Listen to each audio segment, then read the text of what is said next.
for New York. Welcome to this week's edition of New York Now. I'm Dan Clark. In Albany, there's something called the Big Ugly. We get one in March, and sometimes we get one in June.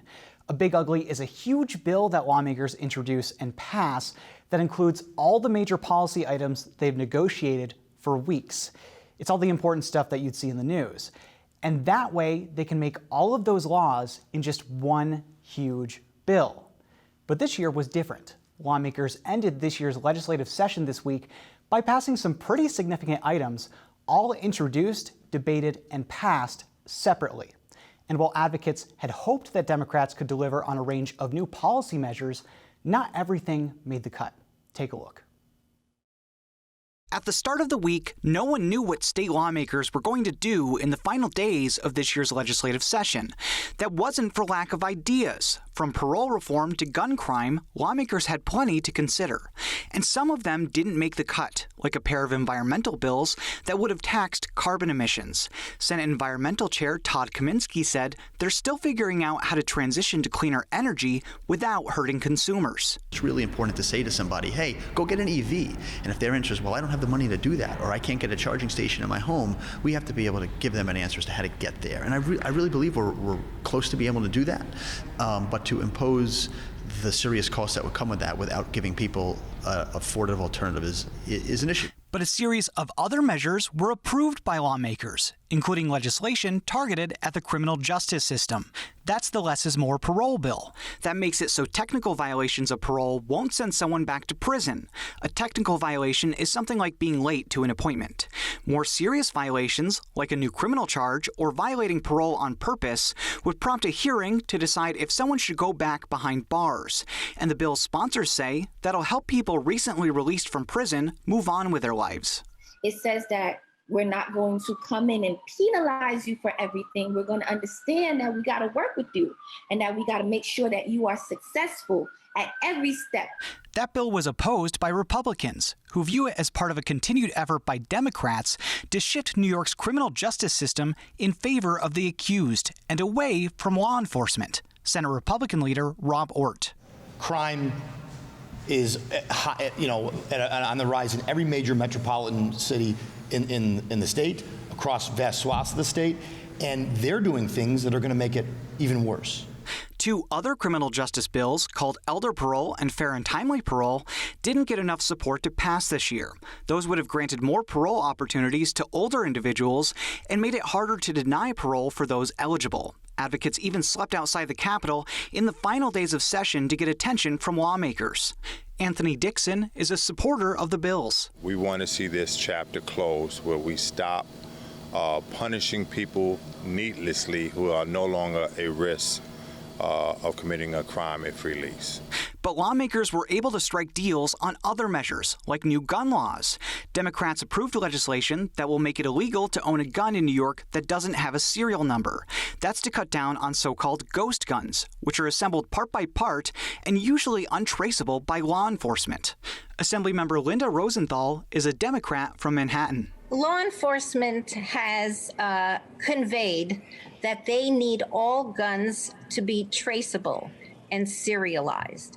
When people build ghost guns from kits at home, they create a firearm that cannot be traced. And New Yorkers will soon be able to sue gun manufacturers over incidents of gun violence. Lawmakers passed a bill that allows lawsuits when gun violence creates a public nuisance, which is a legal term. That was sponsored by Assemblymember Pat Fahey, a Democrat from Albany. It's going to be a high threshold to bring these types of cases. However, this could be a game changer with stopping that flow that we know is hitting our streets throughout the state. And while environmental advocates didn't get some of the big-ticket items they were hoping for this year, Democrats did coalesce around a handful of related measures. One lowers the amount of lead allowed in drinking water at schools. That's from Senate Health Chair Gustavo Rivera. And so making sure that we test it often, is the way to make sure that we can identify the places that it needs to be remediated. And another bill requires water utilities to test for a series of emerging contaminants. Smaller utilities in New York don't have to monitor the water supply for certain contaminants, like PFAS chemicals, which are believed to raise the risk of cancer. The bill approved by lawmakers requires all water utilities to test for contaminants, regardless of their size. It's sponsored by Senator James Skoufis, a Democrat from the Hudson Valley. We all take water for granted. We bathe in it, we cook with it, we drink it, and it's not until something goes wrong with the water that we realize how dependent we are on it. But the issue oftentimes is we don't know that there is something wrong with the water. But another top issue fell out of negotiations before lawmakers left Albany. That's the New York Health Act. That bill would set up a single-payer healthcare system in New York, ending network restrictions, premiums, and out-of-pocket costs, while adding a new payroll tax. Supporters rallied at the state capitol this week to push for its passage, but Democrats couldn't reach a deal. Assembly Health Chair Dick Gottfried, who carries the bill, said a major roadblock has been opposition from public sector labor unions, who fear their coverage won't be the same under the new system. And, I understand that if you've got a package that you've been living with for a long time and someone comes along and says, this would be a whole lot better, that takes some persuading. We've been working on that slowly over the years. A lot of the labor movement is on board. We've got to get the rest of it on board. Lawmakers aren't scheduled to return to Albany until next January, but that could change if something comes up in the meantime. But we could see lawmakers back at the Capitol this summer if the Assembly moves forward with impeachment against Governor Andrew Cuomo. The Senate, meanwhile, confirmed 2 new judges to the Court of Appeals, New York's highest court. One of them, Anthony Cannataro, sailed right through. But former Nassau County DA Madeleine Singis was met with some resistance from lawmakers who didn't want another prosecutor on the high court.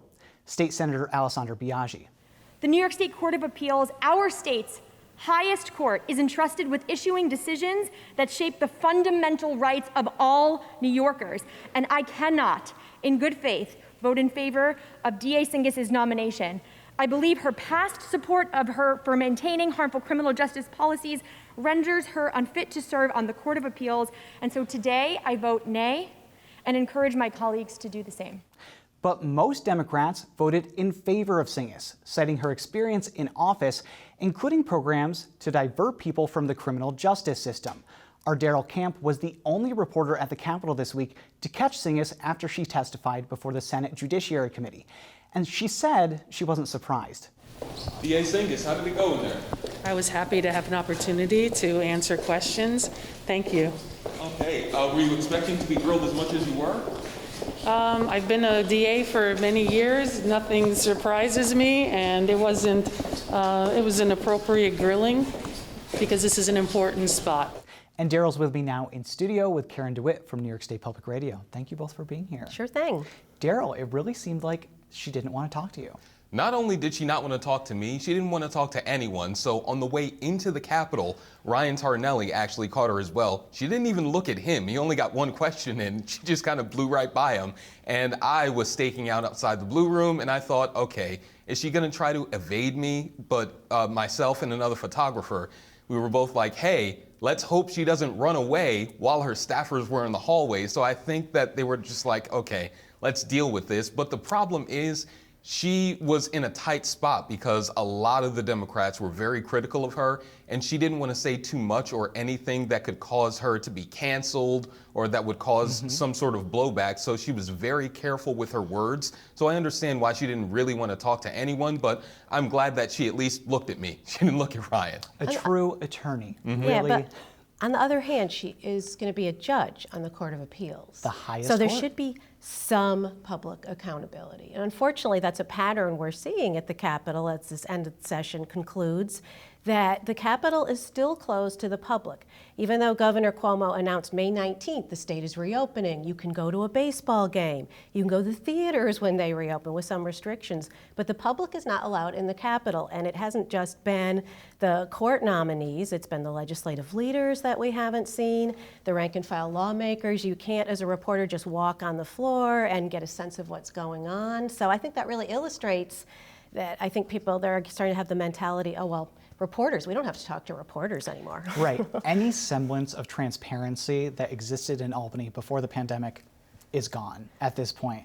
The legislative leaders don't really make themselves available. The Senate Majority Leader made herself available last night to reporters, which is great, but we haven't seen the Assembly Speaker in at least a few weeks. Yeah, and even that was kind of unannounced. It was late at night. I know this week I had been pressing for, even on Zoom, come on, let us ask some questions. Let us get a sense of what's going on with this kind of mysterious end of the session. When's the last time the governor had a press conference in Albany? That's December? true too. Well, I have to quote Politico on this. I think they said this morning 190 days. Yeah, so last so year. It's been a while, yes. And the thing Yeah. that I found frustrating, and you alluded to it, is that in a regular session, us as reporters at the Capitol, if we need to catch a lawmaker, we can see them in the hall and just talk to them. And more importantly, the way that we know what's going on every session during the busier times in March and June is, as reporters, we usually stake out rooms where they're meeting on really big, important issues that are going to affect the entire state.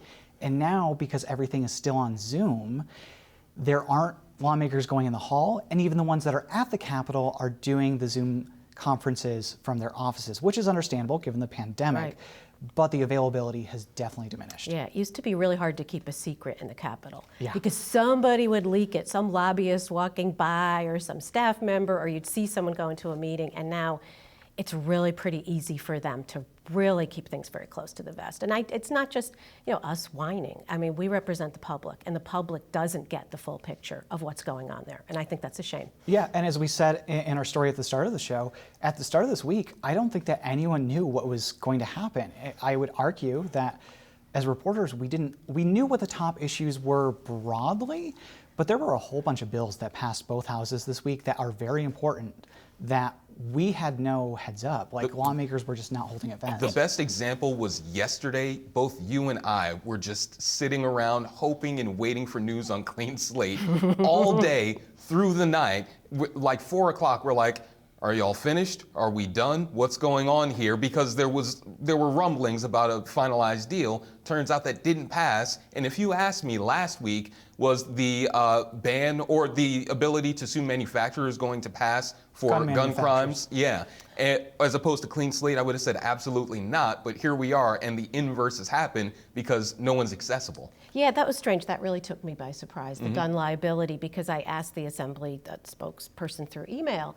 I said, so that's a two-way deal? And he said, yes. And I was like, well, how come no one's talking about this? This would normally, they would consider this a major achievement. It's a first in the nation law. I know, I was thinking, so did that really happen or not? It was just very strange that, these things would slip by overnight, and just the whole lack of communication. And the Adult Survivors Act, that passed the Senate last week unanimously. The Assembly's like, well, we don't know.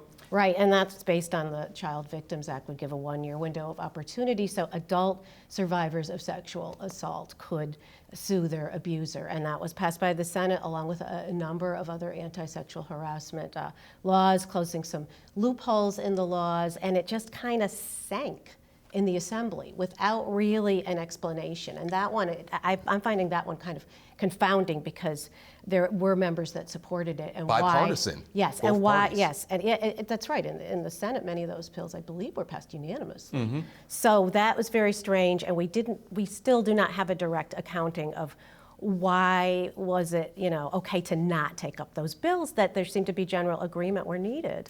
Right, and we were talking before we came on the air. For me, it seems more and more like the moderate Democrats in Albany are really running the show. And maybe that's just because the more to the left Democrats, there's not as many of them as the moderates. And to be fair, the moderates, most of them have been in the legislature much longer than the progressives. So they're more in leadership positions, I think. So you think this is providing cover for them because they don't have to say why it's not getting done. The progressives can be out there yelling about it, and then they don't have to actually act on it. Yes, I think if this was a regular session and we had advocates at the Capitol and lobbyists at the Capitol and more accountability from lawmakers, I think you would see more action on legislation that might have tanked because lawmakers are just taking cover at this point. Yeah, you know, what's a good example of that is the New York Health Act, which is Yes. essentially enact single-payer health care, which has enough sponsors to pass if it were on the floor. And I tend to think that, too, that the moderates, they don't really want to do that, have New York State run all the health care for everybody because honestly, you know, the New York's bureaucracy doesn't have the best reputation. So that could be another way of just trying to hold that back without having to say why. There were shades of blue, though. I was telling you when we first got in early this morning, moderate comes in degrees, and Governor Cuomo, compared to a lot of the further left Democrats, is functionally a moderate. So when you have that, and when you look at who did and did not call for him to step aside when the sexual harassment allegations kind of crept up, it sort of gives you a sense that there is still a political establishment. Some people would call it a swamp, I guess. I wouldn't necessarily use that term, but there is a status quo that people aren't necessarily comfortable disrupting. And the Assembly did not act on bills that you could guess that Governor Cuomo probably didn't want acted on. So that has been something that's been speculated on, is the Assembly Speaker Carl Heastie providing cover for Governor Cuomo right now. I mean, we have Does he no have way. any scandals? What's going on? Yes. Cover for what? Oh, right, I know. That's the elephant in the room we're not talking about, right? Well, let's talk about that with a minute left. Yes. The impeachment probe is going on in the Assembly. It may go forward with impeachment at any point. And as we were talking about the moderate Democrats, Karen, how do you think that will happen in the Assembly? Do you think that will provide some tension? Well, right now it does seem like the impeachment inquiry is providing cover for Cuomo. It's been 3 months, and they gave a brief update a couple of weeks ago saying, well, we're interviewing some more people. I guess until they prove otherwise, that they're really serious, we have to assume that they are dragging it out and that it's not going to happen, despite the governor being, under scrutiny for sexual harassment, possibly hiding nursing home numbers, federal investigation, attorney general's investigation, all of that stuff swirling around as the session ends. Right. Well, that is a story for another day. Many more days. Karen DeWitt from New York State Public Radio, our own Daryl Camp. Thank you both so much. Sure.